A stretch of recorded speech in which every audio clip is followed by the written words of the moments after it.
How do you do that now with things that are more fluid, like political thought? I mean, your political thought could be different 10 years from now. We don't know.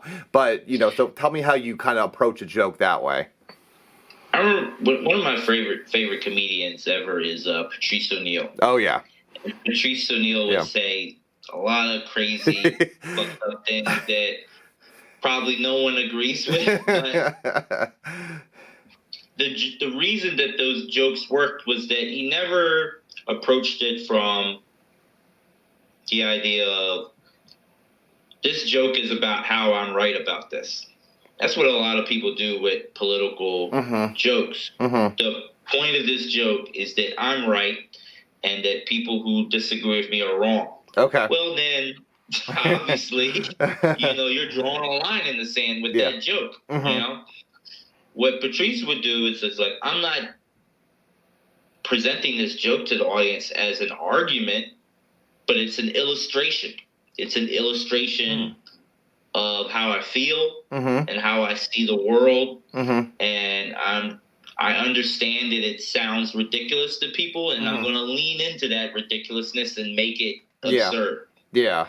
And that's what I try to do. I'm just like, I understand that people have different views about this, and I understand that my idea could sound crazy to some people, so I'm going to acknowledge that. But I'm also going to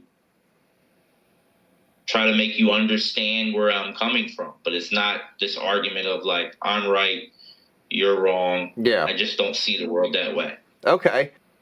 The responsibility as the artist, as the performer on stage, you have to do the heavy emotional lifting for the audience. Okay.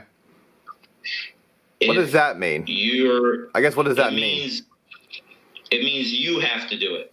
You have to think through this idea and do the work of thinking a lot about it and trying to make it funny and trying to dig deep into it and find the interesting kernel and the punch that hits the audience. Okay. That's your job. I think sometimes comedians will just take a bunch of uncomfortable ideas and just throw it at the audience. Yeah. And then the audience is stuck there trying to juggle with all, they're just like, what do I do with Catholic child molestation, pedophilia? What am I?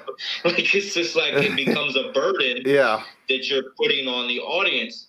So, you have to be sure that when you do the bit, that you're getting the ideas out quickly and that the joke is hitting the audience with a punch. And not a series of waves of stress. Yeah. So, but that's the difference. I mean, so like I think a lot of comedians are like, oh, the audience was sensitive and they didn't like that. I'm like, maybe you didn't think through it. Yeah. Maybe you don't know what you're talking about.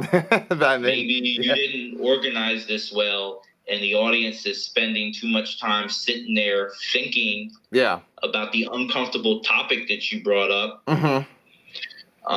And then there's also, this is a whole nother point. Sometimes you're not a famous comedian and you just don't have the credibility with an audience to get away with bringing up these topics. They don't trust you. Yeah. Okay. Like somebody goes to see Louis C.K. If they're a big Louis C.K. fan, if he just goes, Louis C.K. just goes, so child rape, and like he'll be. There's a lot of people who aren't Louis C.K. fans, like, oh my God, he's talking about child rape. But then, like, there's his fans, they're going to be like, ooh, I want to see what he does with this. Yeah, I see. And it has nothing to do with the actual topic. It has to do with the precedent that's been set. The audience wants to see what this guy does with this topic. Yeah. You want to see them do the mental hula hoops, Okay. I like that.